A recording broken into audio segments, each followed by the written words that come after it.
저희 계시록 세미나에 오신 여러분들을 다시 한번 진심으로 환영합니다. 우리는 지금 요한계시록 연구의 그 중심부에 와 있습니다. 우리 눈앞에 참 놀라운 예언들이 지금 펼쳐지고 있죠. 이제 이 계시록의 예언이 점점 더 흥미진진하게 되어갈 것입니다.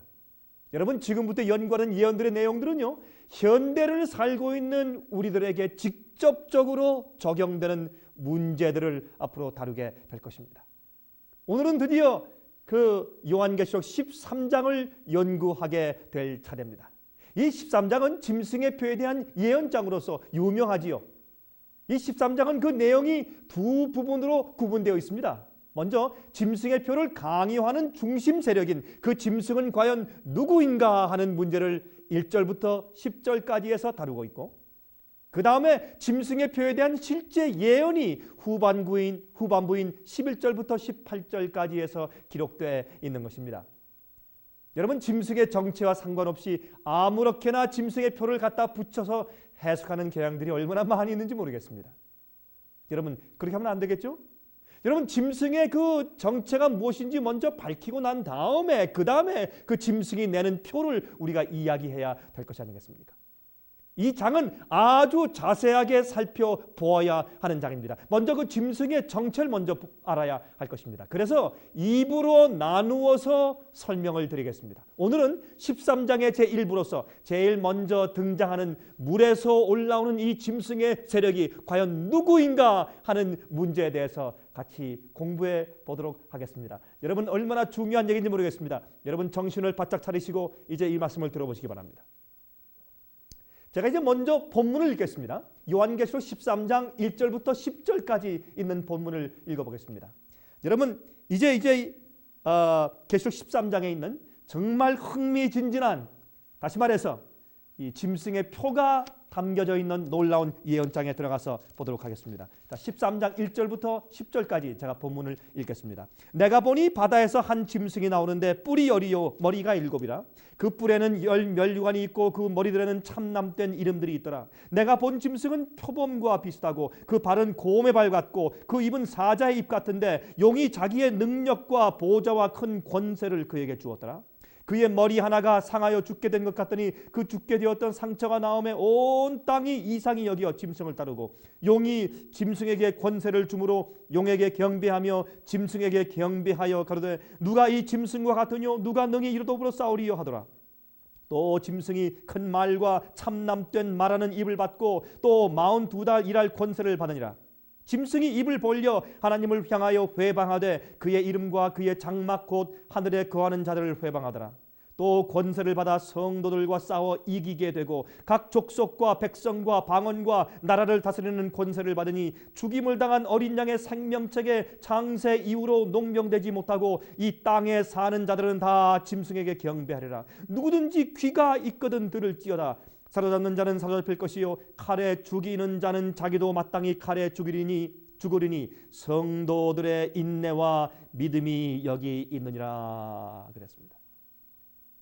그 이후에 11절부터 이제 짐승의 표에 대한 자세한 설명이 나오는 것입니다. 그런데 이 1절부터 10절까지의 이 짐승의 표를 강요하는 뒤에 있는 숨은 그 짐승의 정체가 무엇인지 먼저 설명해 주는 것입니다.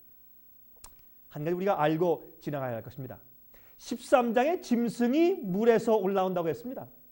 먼저 한 짐승이 올라오고 그 다음에 11절과 12절에 두 번째 올라오는 짐승이 먼저 나온 짐승, 다시 말해서 13장 1절에 처음에 물에서 먼저 나오는 그 짐승을 위해서 우상을 만들어 준다고 성경 예언은 기록하고 있는 것입니다.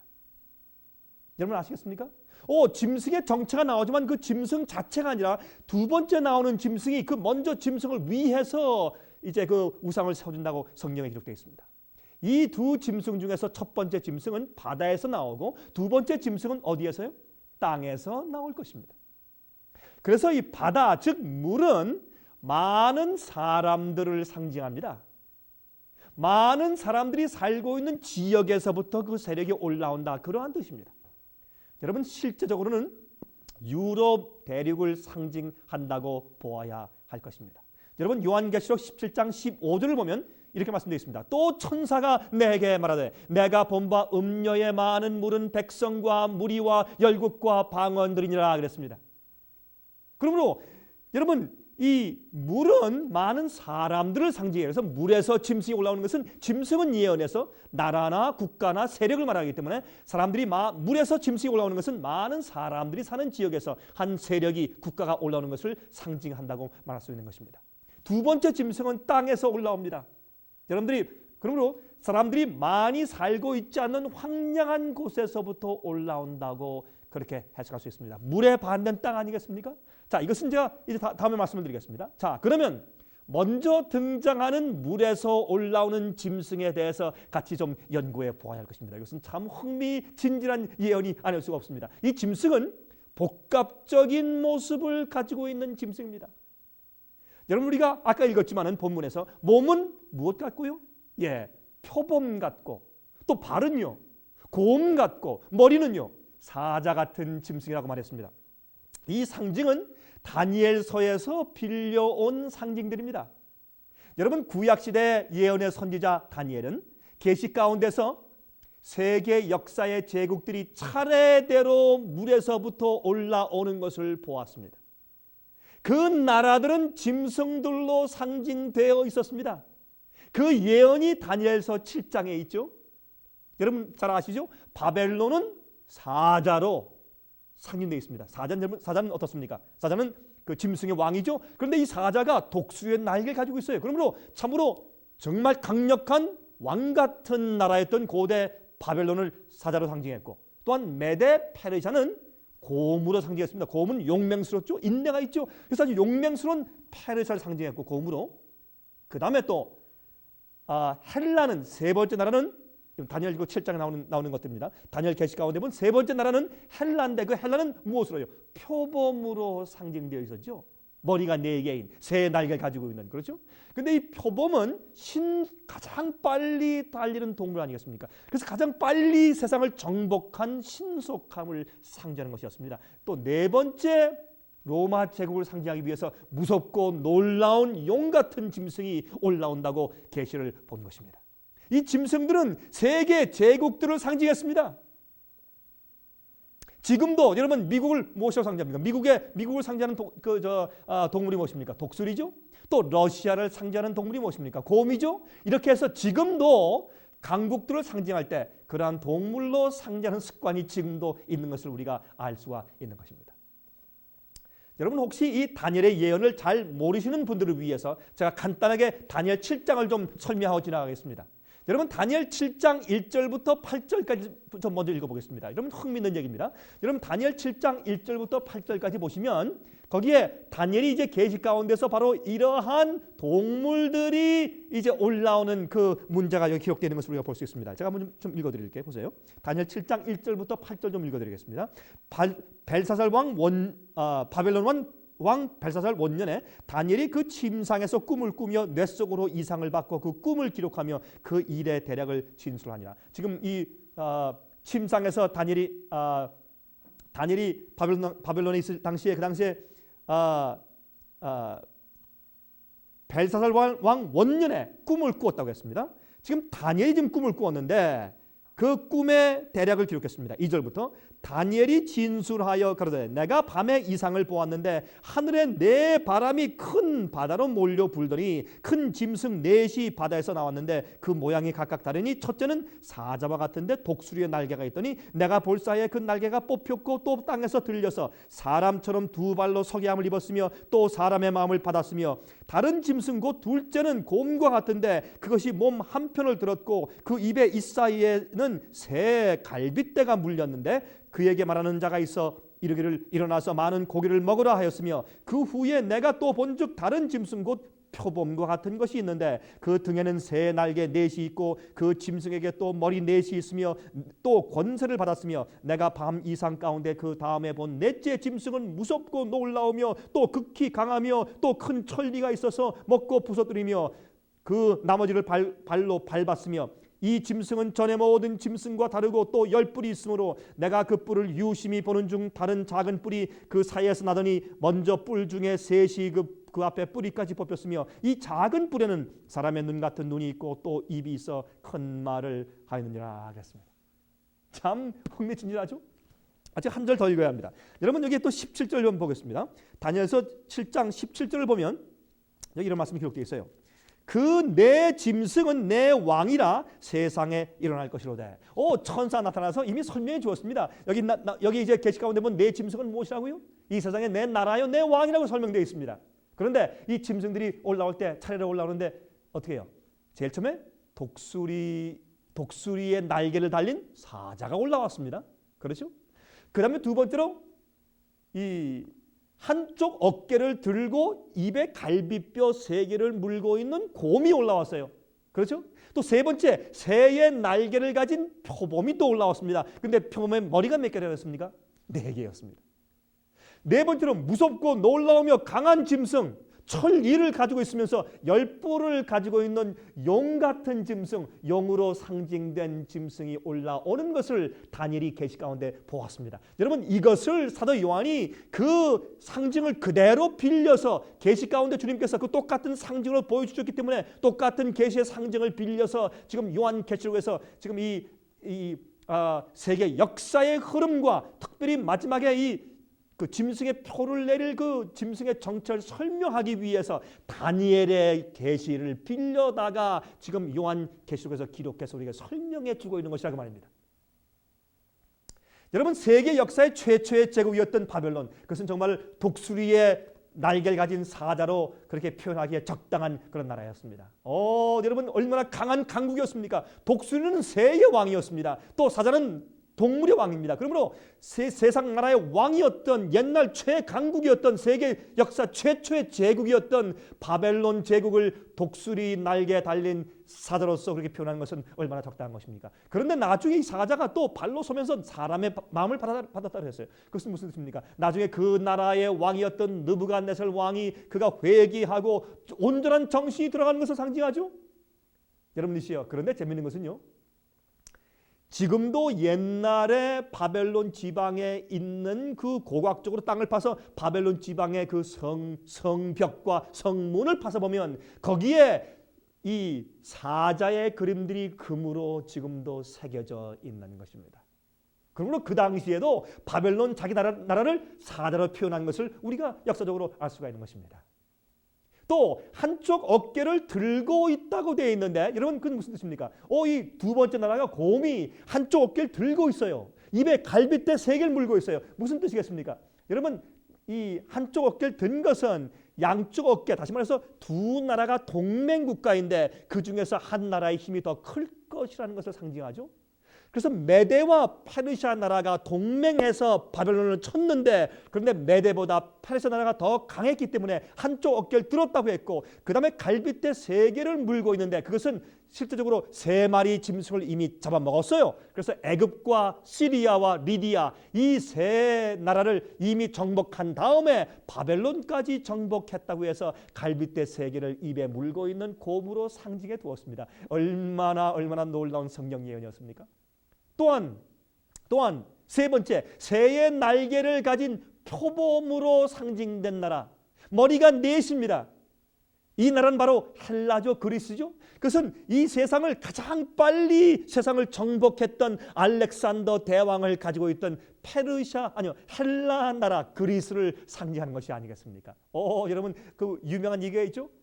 이 헬라 왕 알렉산더 대왕이 3년 반 만에 세상을 정복한 다음에 저기 인도 간디스 강까지 가서 어떻게 했습니까? 그 땅에서 간디스 강에서 땅을 치면서 통곡하면서 울었다는 것입니다. 왜요? 슬퍼서 운 것이 아니라 내가 더 이상 정복할 땅이 없다라고 하면서 땅을 치면서 그가 울었다는 것입니다. 여러분 그때 그가 돌아오다가 그만 길거리에서 객사하고 말았습니다. 너무 많이 술을 마시고 놀다가 그만 객사했습니다. 죽을 때 그 옆에 있는 신하들, 이제 장군들이 가서 왕이시여, 이 많은 땅을 다 정복해 놓고 죽으시면 이 땅을 누가 차지합니까? 라고 말하니까 그 유명한 말이 있죠. 죽으면서 힘센 자가 가져라 하고 죽었습니다. 그래서 그 밑에 있던 네 장군이 서로 싸워서 그 나라를 네 쪽으로 정확하게 갈라서 나눠 먹었습니다. 그래서 그 표범의 머리가 몇 개라고요? 넷이라고요. 얼마나 하나님께서 놀랍게 이 세상의 역사를 그렇게 예언적으로 다니엘 시대에 보여주셨는지 모릅니다. 그러면 네 번째 나라는 용 같은 짐승입니다. 용 같은 짐승인데 10뿔이 있어요. 무슨 뜻입니까? 그 나라가 열국으로 분열될 것을 말하는 것이죠. 여러분, 로마 나라가 나중에 멸망하면서 열국으로 분열되지 않습니까? 그것이 지금 우리가 보는 서부 유럽이 아닙니까? 유럽? 그렇죠? 그다음에 철이가 있습니다. 이빨이 철이에요. 이것은 잔인한 로마의 상징을 그렇게 이제 말해준 것이 아니겠습니까? 여러분, 다니엘서 2장을 보면 2장에 나오는 느부갓네살 왕의 꿈에 본 신상이 있죠. 여러분 잘 아시죠? 그 신상. 그 신상의 머리부터 발끝까지 금속으로 되어 있는데 금속의 가치는 점점 떨어지지만 강도는 더 강해집니다. 예를 들어서 금, 은, 동, 철, 그다음에 발은 철과 진흙이 섞여 있는 것이었죠. 그래서 바벨론, 메데페르시아, 헬라, 로마, 그다음에 열국 시대, 마지막 시대죠. 그런데 그렇게 볼 때 이 금, 은, 동, 철 할 때 그 금속의 이 귀함, 금속의 가치는 떨어지지만 어떻게 해요?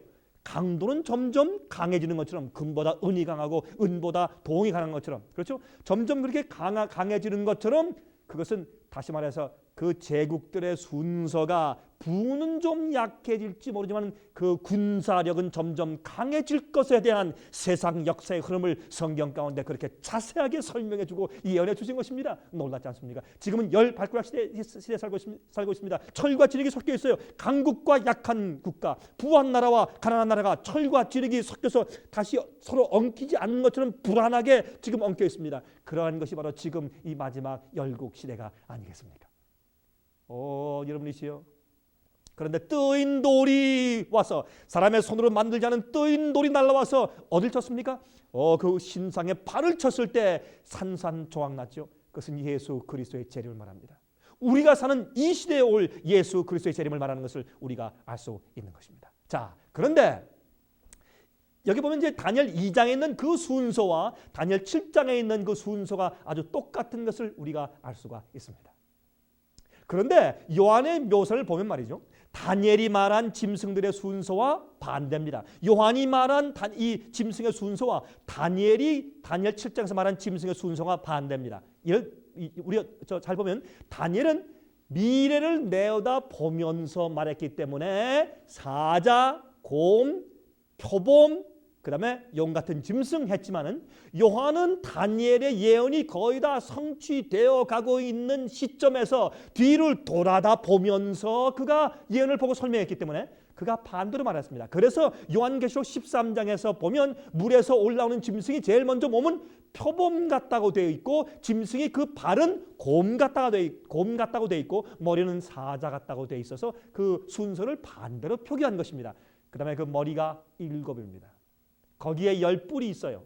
10뿔의 면류관이 있다고 요한계시록 13장 1절과 2절에 기록되어 있습니다. 그것은 로마가 열국으로 갈라진 이후의 시기를 말하고 있습니다. 10뿔의 면류관이 있어요. 다시 말해서 10뿔 시대에 지금 그 계시가 적용된다고 말입니다. 그렇죠? 10뿔 시대가 이미 도래해서 지금 다스리고 있는 때니까 10뿔의 면류관이 있습니다. 로마가 열국으로 갈라진 이후의 시기를 말하고 있습니다. 7머리는요, 다니엘 7장 계시에 나오는 네 짐승의 머리들의 숫자를 세어보면 압니다. 여러분, 다니엘 7장에 있는 네 짐승의 머리의 숫자를 보십시다. 사자의 머리가 몇 개였습니까? 하나였죠. 곰의 머리가 또 하나였죠. 그렇죠? 표범 머리는 세 번째, 표범의 머리는 4개였죠. 또 네 번째 짐승 용의 머리는 하나였죠. 도합 몇 개입니까? 하나, 4개, 7개죠.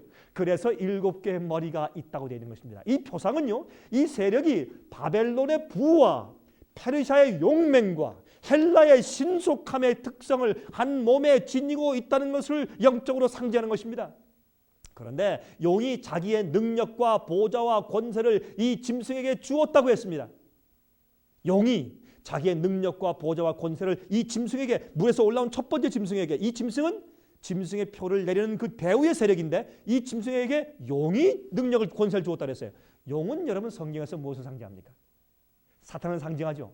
하지만 자주 사탄이 사용하는 이 세상의 세력들로도 용으로 상징되어 있습니다. 그리고 세상에 있는 어떤 세력들도 용으로 상징되어 있는 것을 가끔 우리가 볼 수가 있는 것입니다. 에스겔서 29장 3절을 보시면, 에스겔서 29장 3절을 보면 애굽을 큰 악어, 즉 원문을 보면 큰 용으로 묘사된 것을 우리가 읽을 수가 있습니다. 또한 요한계시록 12장 4절과 5절에는 로마를 용으로 표현했습니다. 다시 말해서 예수께서 어릴 때에 헤로드 왕을 통해서 죽이려 했던 그 로마의 세력을 용으로 상징했습니다. 그래서 이 용이 다시 말해서 이교 로마의 세력이, 이교 로마 제국의 세력이 이 짐승에게 자기의 보좌의 능력과 권세를 주었다고 성경 예언은 말하고 있다고 말입니다. 이것은 얼마나 중요한 단서인지 모릅니다. 잘 기억하시기 바랍니다. 여러분, 성경 예언에 나타나는 제국들의 순서는 바벨론, 페르시아, 헬라, 그 다음에요 이교 로마죠. 그 다음에 이교 로마의 세력이 몰락되면서 그 뒤를 잇는 세력이 바로 중세기를 지배했던 누구였습니까? 교황 로마였습니다. 그렇습니다. 이것은 세상 역사의 흐름입니다. 그 역사의 흐름을 성경 예언이 미리 보여준 것입니다. 여러분, 로마의 컨스탄틴 황제가 AD 330년도에 로마를 떠나서 저 동쪽인 흑해와 터키 쪽으로 가서 자기 이름을 따서 컨스탄티노플이라고 하는 도시를 건설하기 시작했죠. 이것이 바로 동로마와 서로마의 분리의 시작점이 되었습니다. 나중에는 로마의 수도를 아주 로마에서 컨스탄티노플로 이주해버렸습니다. 그러면서 로마가 있는 서부 지역의 권력의 진공 상태가 생기게 되자, 다시 말해서 저쪽 동쪽엔 지금 황제가 있으니까 됐는데 서쪽에 로마가 있는 그 도시에 진공 상태가 생기자, 그때 AD 538년도에 당시의 로마 황제였던 저스티니안 황제가 로마 교회의 감독인 유세비우스를 온 세계의 교회의 머리로 임명하면서 서로마 제국에 있는 군대를 사용할 수 있는 권한까지 주었다는 것입니다. 그것이 역사의 가르침입니다. 그러므로 이 왕의 권세를 그에게 주었어요. 용이 그 보좌와 능력과 권세를 그 짐승에게 주었다고 설명되어 있습니다. 그 해에 로마의 교회 감독, 즉 교황이 세계의 교회의 머리로서 군림하게 되었습니다. 그 당시 그 당시에 물론 그 전부터지만 이 일을 반대하는 세 민족이 있었습니다. 그 세 민족의 이름이 헤룰라이, 반달, 오스트로고스입니다. 오스트로고스는 또 흔히 또 동고트라고도 불러집니다. 헤룰라이, 반달, 오스트로고스, 이 세 부족이 있었습니다. 그들은 교회의 유일한 머리는 예수 그리스도인데 내가 누구냐? 안 된다라고 반대하는 세 민족들이었습니다. 여러분, 그때 로마의 교황은요, 군대를 풀어서 이 세 민족을 치기 시작했습니다. 그런데 538년도에 가서는 로마 시내까지 들어와 있던 오스트로고스, 다시 말해서 동고트족을 완전히 쳐서 섬멸시켜 버린 해입니다. 그래서 다니엘 7장은 이것을 작은 뿔이 다른 새 뿔을 뽑아 버릴 것이라는 표현으로 이미 예언해 두었습니다. 여러분, 다니엘 7장 8절에 다음과 같이 말씀되어 있죠. 내가 그 뿔을 유심히 보는 중에 다른 작은 뿔이 그 사이에서 나더니 먼저 뿔 중에 셋이 그 앞에 뿌리까지 뽑혔으며 이 작은 뿔에는 사람의 눈 같은 눈이 있고 또 입이 있어 큰 말을 하였느니라 그랬습니다. 여러분, 또 다니엘 7장 19절, 20절, 21절, 24절에 있는 말씀을 좀 보겠습니다. 이에 내가 넷째 짐승의 진상을 알고자 하였으니 곧 그것은 모든 짐승과 달라서 심히 무섭고 그 이는 철이요 그 발톱은 노시며 먹고 부서뜨리고 나머지는 발로 밟았으며 또 그것의 머리에는 10뿔이 있고 그 외에 또 다른 뿔이 나오매 세 뿔이 그 앞에서 빠졌으며 그 뿔에는 눈도 있고 큰 말하는 입도 있고 그 모양이 동류보다 강하여 보이는 것이라. 내가 본즉 이 뿔이 성도들로 더불어 싸워 이기었더니 그랬습니다. 그 열불은 이 나라에서 일어날 열왕이요 그 후에 또 하나가 일어나리니 그는 먼저 있던 자들과 다르고 또 새 왕을 복종시킬 것이며 그랬습니다. 여러분 얼마나 놀라운 얘기입니까? 이렇게 해서 지금 이 작은 뿔, 다시 말해서 이 짐승의 세력이 요한계시록 13장에는 짐승의 첫 번째 짐승의 세력은 다니엘 7장에는 작은 뿔 세력입니다. 똑같은 예언입니다. 그 세력이 새 뿔을 뽑는다 그랬죠? 얼마나 놀라운 예언입니까? 이 넷째 짐승은 로마 제국인데 거기에서 나온 열뿔은 로마가 열국으로 분열될 것을 말하죠. 로마 제국이 분열되면서 그 열국 가운데서 등장하는 세력이 바로 이 작은 뿔 세력입니다. 이 작은 뿔이 다른 열뿔 중에서 새 뿔을 뽑았다고 했습니다. 이 작은 뿔은 다른 동류보다 다르고 더 강해 보였다고 했습니다. 이것은 다른 세력보다 조금 다르니까 종교적이면서도 국가적인 세력을 상징했습니다. 이 작은 뿔 세력이 바로 교황권을 예언한 것입니다. 여러분. 이것이 교황권이에요. 이 세력은 예언된 대로 로마가 분열되는 시기 이후에 등장하였습니다. 시기가 정확히 맞아야 합니다. 또한 열뿔이 나온 그 후에란 말이죠. 그리고 새 뿔을 뽑아서 없애버렸다고 했습니다. 여러분이 초기에 교황권의 세력을 반대하다가 뽑힌 새 뿔의 세력은 반달과 헤룰라이와 오스트로고스였지 않습니까? 그러므로 네 번째 짐승인 용이 다시 말해서 이교 로마가 자기의 권세를 물려주는 이 요한계시록 13장에 나오는 짐승은 다름 아닌 바로 중세기에 1260년 동안 유럽을 지배했던 로마 교황권의 세력이 아닐 수가 없다 그 말입니다. 그러므로 요한계시록 13장 첫 부분은 앞으로 머지않은 장래 온 세상에 짐승의 표를 강요할 세력이 과연 누구인가 하는 것을 먼저 보여주고 있다 그 말입니다. 이 물에서 올라오는 짐승은요, 표범 같고 곰 같고 사자가 나타났습니다. 즉 옛날 마귀가 하나님의 백성들과 진리를 반대하고 핍박하기 위해서 사용했던 바벨론과 페르시아와 헬라 나라들의 특성을 다 한 몸에 가지고 있는 세력으로서 이교 로마 제국이 그에게 권세와 왕의 보좌와 능력을 준 다음에 일어나는 세력이라고 설명해주고 있다고 말입니다. 그래서 이 짐승은 다니엘 7장에 나오는 네 제국을 상징했던 네 짐승들의 모습들을 다 가지고 있는 것입니다. 여러분, 과거에 마귀가 하나님의 백성들과 그 진리들을 핍박하기 위해서 사용했던 제국들인 바벨론과 페르시아와 헬라와 로마 나라들의 특징들을 다 한 몸에 다 가지고 있는 세력이라는 표현이란 말이에요. 그런데 그 머리에 참남된 이름들이 기록되어 있다고 했습니다. 5절에는 이 짐승이 5절에 있죠. 이 짐승이 참남된 말을 한다고 했습니다. 이것이 무슨 뜻이겠습니까? 여러분, 성경에서요 참남됨이란 두 가지 의미가 있습니다. 예수께서 요한복음 10장 33절에서 당신 자신이 하나님 아버지와 동등되다고 말씀하셨을 때 참남되다고 그들이 예수님을 고소했죠. 둘째로는 누가복음 5장 21절에서 예수님이 자기 스스로 죄를 용서할 수 있다고 하셨을 때 또 바리새인들과 또 제사장들이 예수님을 참남되다고 고소했죠. 그러므로 여러분, 이 성경에서 참남된 것은 인간이 하나님과 동등되다고 하는 것과 또 인간이 죄를 사할 수 있다고 하는 것은 참남된 것이라고 성경은 다루고 있는 것입니다. 여러분, 다니엘 7장 8절 하단에 다음과 같이 말씀되어 있습니다. 이 작은 뿔에는 사람의 눈 같은 것이 있고 또 입이 있어 큰 말을 하였느니라 그랬어요.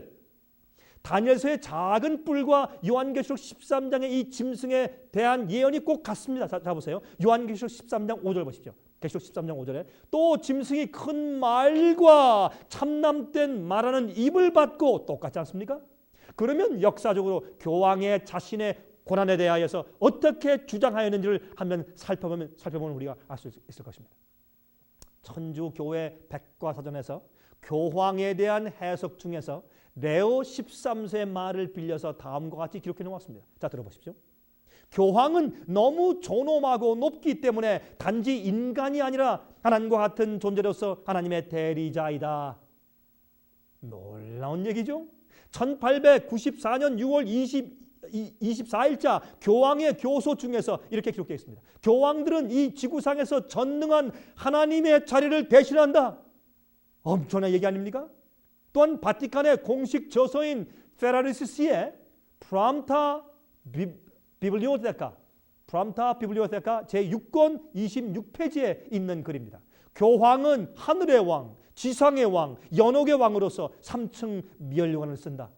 참 놀라운 얘기죠. 1895년 7월호 The Catholic 월간지에 있는 글입니다. 교황은 단지 예수 그리스도의 대리자일 뿐만 아니라 그는 육신의 베일 속에 감추어진 예수 그리스도 자신이다. 얼마나 놀라운 얘기입니까? 여러분, 사람이 그런 말 할 수 있습니까? 이것은 참담된 말입니다. 그러므로 성경은 이 짐승이 참담된 말하고 하나님을 향해서 큰 말하는 입을 받는다고 예언되어 있는데 얼마나 정확하게 성취되었습니까?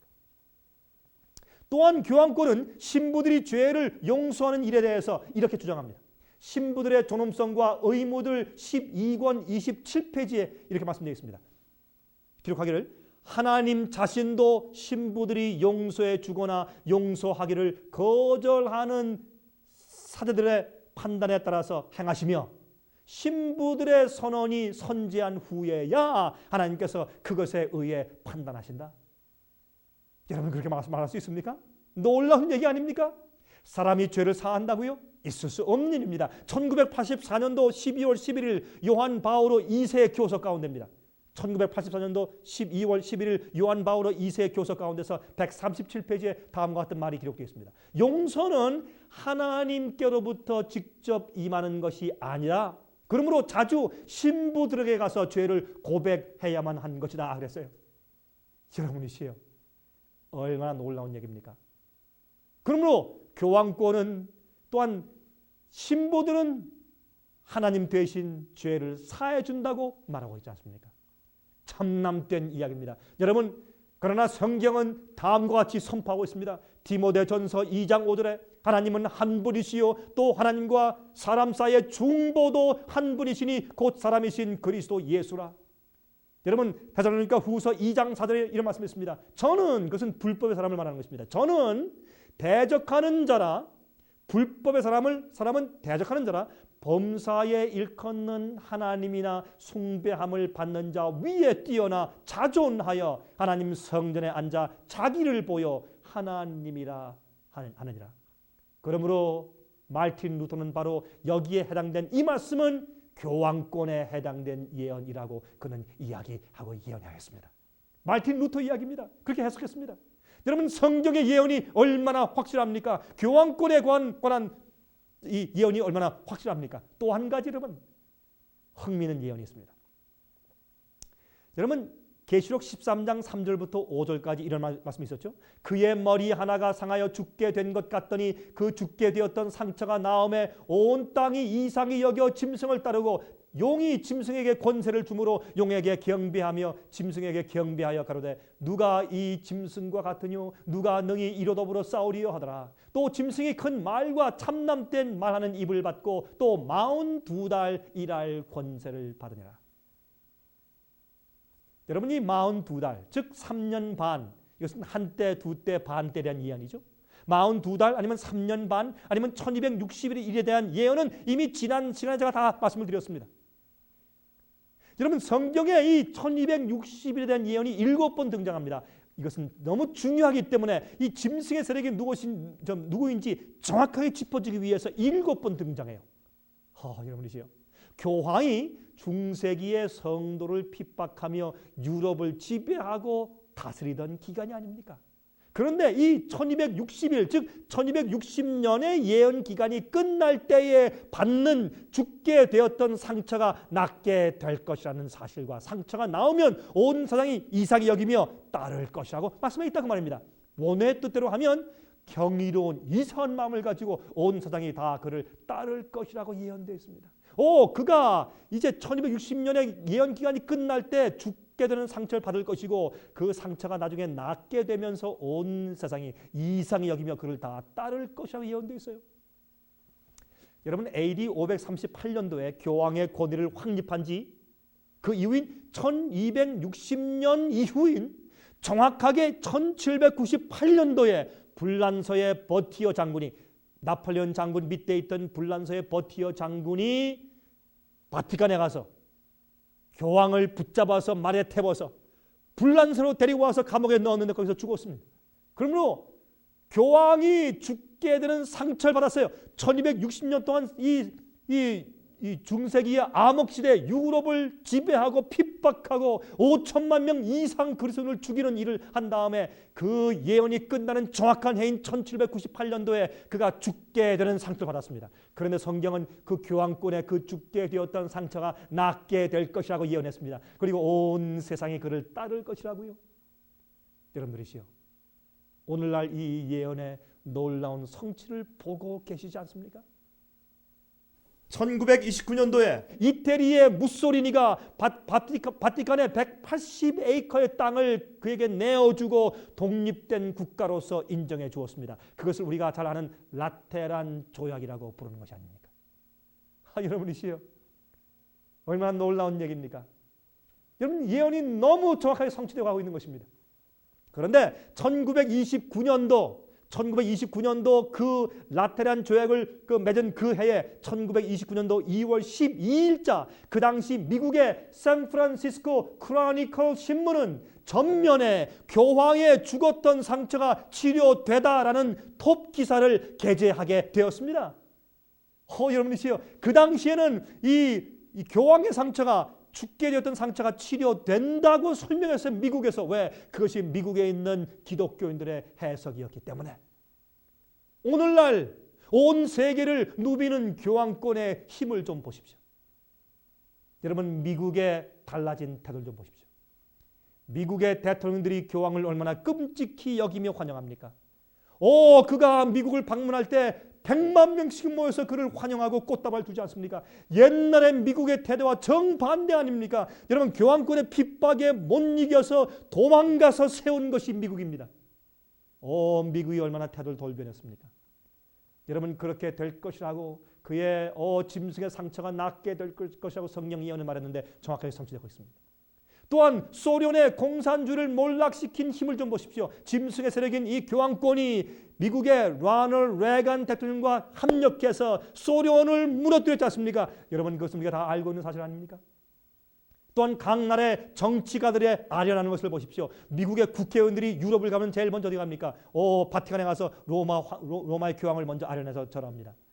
러시아의 대통령도, 미국의 대통령도 가면은 어떻게 합니까? 먼저 교황을 가서 아련하지 않습니까? 여러분, 큐바의 경우를 보셨죠? 얼마 전에 교황이 큐바를 방문한 다음에 어떻게 했습니까? 미국을 향해서 공항에서 연설을 했습니다. 미국은 이 큐바를 향해서 그의 생션, 그의 이제 그 문을 닫는 그런 그 벌칙되는 규정들을 풀어줘야 할 것이라고 말했습니다. 3개월 이후에 미국이 큐바를 향해서 무역 협정을 풀어주었습니다. 놀라운 얘기 아닙니까? 그래서 북한도 지금 우리의 바로 동족들인 북한도, 우리의 그 공산주의의 우리의 동족들인 북한도 교황의 힘을 빌어보려고 교황이 좀 와서 방문해 달라고 요청하고 있는 형편이 아닙니까, 여러분? 성경 예언은 중세기 암흑시대 1260년간 성도들을 괴롭히던 이 세력에게 결국 마지막 때에 가서는 생명책에 기록되지 않은 모든 사람들이 그에게 다 굴복하고 경배할 것이라고 말했습니다. 그가 죽었던 상처를 낳은 다음에 세계를 다시 호령할 때 생명책에 기록되지 않은 정말 영적으로 구원의 경험이 없는, 성령이 없는 사람들은, 이 땅에 있는 모든 사람들은 전부 다 그에게 경배한다고 말했습니다. 적은 주의 백성들, 여자의 남은 자손들, 인침받은 백성들 말고는 다 그에게 앞으로 경배할 것입니다. 여러분, 그때 여러분은 어느 편에 속하실 것입니까? 여러분은 어디 계실 것입니까? 이 세력은 기독교의 진리와 이교의 가르침을 섞어 놓은 세력입니다. 여러분, 교황의 명칭 중에서 Pontifex Maximus라는 그런 명칭이 있습니다. 교황의 명칭 가운데서. 그것은 The Greatest Bridge Builder 라는 뜻인데 위대한 다리를 건설하는 자라는 뜻입니다.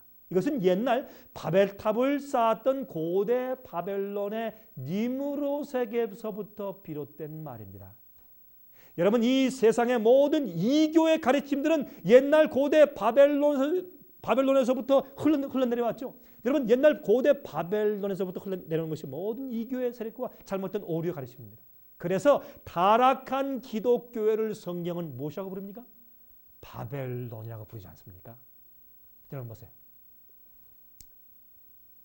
사제 제도, 고해 성사, 이것은 다 성경적이 아닙니다. 미사 제도, 이것은 이교의 제도를 들여와서 섞어놓은 것입니다. 교회 안에 많은 우상들, 마리아상, 베드로상, 또 성자들상, 또 성자 숭배, 성주 순례, 이것은 모든 여러분 이교의 행습들을 교회에 가지고 들어와서 섞어 놓은 것입니다. 여러분 또 아십니까? 크리스마스는 여러분 세상이 지금 지키고 있는 크리스마스는 옛날 니므롯의 아들 담무스의 생일이었습니다. 그것은 이교의 축제이었어요. 그것은 예수님의 출생일과 전혀 상관이 없는 날이었습니다. 그것은 그렇게 교회에서 만들어 놓은 것입니다. 그것은 이교인들을 교회로 끌어들이기 위해서 만들어 놓고 타협한 것입니다. 부활절이요? 그것은 이교의 절기를 들여온 것입니다. 여러분, 봄이 되면 죽었던 담무시 신의 영혼이 온다고 믿는 이교의 축제일이었습니다. 그래서 여러분 부활절날 사람들이 새벽에 올라가서 뜨는 해를 보고서 예배드리죠. 왜 그렇습니까? 태양 숭배의 이교 절기였었기 때문에 그렇게 하는 것입니다. 또한 여러분 부활절날 뭘 합니까? 부활절날 토끼를 사람들이 인형을 만들어서 토끼를 주죠. 또요, 계란 색칠해서 계란 또 찾기를 하죠. 여러분, 토끼와 계란이 부활절과 무슨 상관이 있어요? 예수님의 부활과 토끼와 계란이 무슨 상관이 있어요? 토끼와 계란은 다산신에 대한 상징 아니면 다산신? 옛날에 이교에 여러분 바알신을 섬길 때 다산신에 우리에게 또 앞으로 많은 또 자식을 주시고 많은 또 곡물을 주시고 많은 추수를 주십시오 하는 축복을 달라고 기도하는 다산신에 대한 표상이 토끼와 계란이었습니다. 여러분, 닭이 계란을 많이 낳고 토끼가 새끼를 많이 낳지 않습니까? 여러분, 그러므로 아무 상관없는 그런 것들이 부활절에 섞여 있는 것을 보아서 부활절도 이교의 가르침을 갖다가 기독교에서 가르침과 섞어 놓은 것이라 그 말입니다. 또 보십시오. 영혼 불멸설과 지옥설. 제가 누차 설명을 드렸습니다. 영혼 불멸설, 사람이 죽으면 사람이 지옥 가고 천당 이미 가고, 그것은 성경적이 아닙니다. 성경은 사람이 죽으면 예수께서 오셔서 부활시킬 때까지 땅속에서 잔다고 되어 있습니다. 또 지금 지글지글 타는 지옥설, 그것은 여러분 이교에서 하는 얘기죠. 불교에서 하는 얘기죠. 또 연옥설, 여러분 성경에 연옥에 대한 얘기가 있습니까? 없습니다. 이런 모든 것들은 중세기의 로마 천주교회가 이교의 가르침을 가져다가 기독교 가르침과 짬뽕시키고 믹스해 놓은 것입니다. 여러분이시여, 잘 들으십시오. 그러므로 성경 예언이 얼마나 정확하게 맞는지 모릅니다. 그런데 이 요한계시록 13장 10절은 말합니다. 성도의 인내와 믿음이 여기에 있다고요. 이러할 때 정말 성도의 올바른 인내와 믿음을 지키는 사람들이 얼마나 될까요? 이 세력이 이제 곧 다시 이 세상을 지배하게 될 것입니다. 과거의 핍박이 다시 재현할 것입니다. 여러분, 유럽의 통일을 보십시오. 여러분, 유로화가 실시되었죠. 곧 유럽 나라들이 이제 하나로 합칩니다. 한 정부가 됩니다. 여러분, 요한계시록 17장 5절에 말씀되어 있습니다. 그 이마에 이름이 기록되었으니 비밀이라 큰 성 바벨론이라 땅의 음녀들과 가증한 것들의 어미라 하였더라라고 말씀되어 있는 것을 기억하시기 바랍니다. 여러분이시여, 그러므로 성경은 교회를 바벨론이라고 표현했습니다. 여러분, 성경 예언은 너무나 정확하게 성취되어 가고 있지 않습니까? 곧 예수께서 이 땅에 오실 것입니다. 예수께서 이 땅에 재림하실 것입니다. 여러분은 준비되어 있습니까? 여러분의 가족들은 준비되어 있습니까? 생명책에 농명되지 아니한 모든 자들은 다 그에게 경배할 것이라고 말씀되어 있습니다. 그런데 요즘 많은 교회에서 마치 미래에 전혀 알지 못하는 어떤 독재자가 나타나서 기독교인들을 핍박하는 짐승의 세력이 올 것이라고, 그래서 요한계시록 13장 짐승의 세력이 등장할 것이라고 해석해서 가르치고 있습니다. 얼마나 잘못된 일입니까? 여러분, 종교 개혁자들은 다 이구동성으로 교황권이 바로 이 요한계시록 13장의 짐승의 세력이며, 그가 다시 온 세상을 향하여서 힘을 얻게 되고 핍박을 다시 전개할 것이라고 성경 예언을 해석해 두었습니다. 마틴 루터, 요한 칼빈, 존 넉스, 필립 멜랑톤, 아이삭 뉴턴, 요한 웨슬레 같은 이런 기라성 같은 주의 종들이 이미 그렇게 해석하고 말해 두었습니다. 여러분 아십니까? 제수잇 신부이며 바티칸 대학의 역사가였던 멜라카이 말튼 교수는 그의 책 Keys of this Blood라는 책에서 말했습니다. 이 세상에서 세계 슈퍼파워가 존재하는데, 이 세상에 있는 세계 슈퍼파워가 교황과 미국의 자본주의와 그 다음에 공산주의라고 해요. 그런데 공산주의가 몰랐겠습니다. 이제 곧 교황권이 세계를 다시 지배하는 슈퍼파워가 다시 등장하게 될 것이라고 그는 예언했습니다. 여러분, 이 2000년도 초기에 바로 이러한 자기의 예언이 성취될 것이라고 그는 그의 책에서 말했습니다. 여러분들이시여, 성경의 예언이 성취되어 가고 있습니다. 예수님께서 속히 오실 것입니다. 요한계시록 13장에 있는 짐승의 정체가 정확하게 설명되어 있습니다. 여러분, 그런데 아십니까? 제가 다음 시간에 말씀드리겠지만 두 번째 땅에서부터 올라오는 짐승이 이 먼저 나온 이 짐승의 세력을 위해서 우상을 세워주고 짐승의 표를 강요하게 됩니다. 그 일이 이제 곧 이르러 옵니다. 여러분, 영적으로 준비하셔야 합니다. 주님과 여러분 사이에 막힌 담이 없어야 합니다. 죄가 없어야 합니다. 여러분, 회개하십시오. 진심으로 거듭나십시오. 예수님 오십니다. 성령 안에서 거하십시오. 세상에 살지만 세상에 속한 자들이 되면 안 됩니다. 여러분이시여, 이 예언의 말씀은 확실합니다. 주님 속히 오십니다. 여러분, 그날에 여러분 어디에 계실 것입니까? 제가 다음 시간에 다시 뵙겠습니다.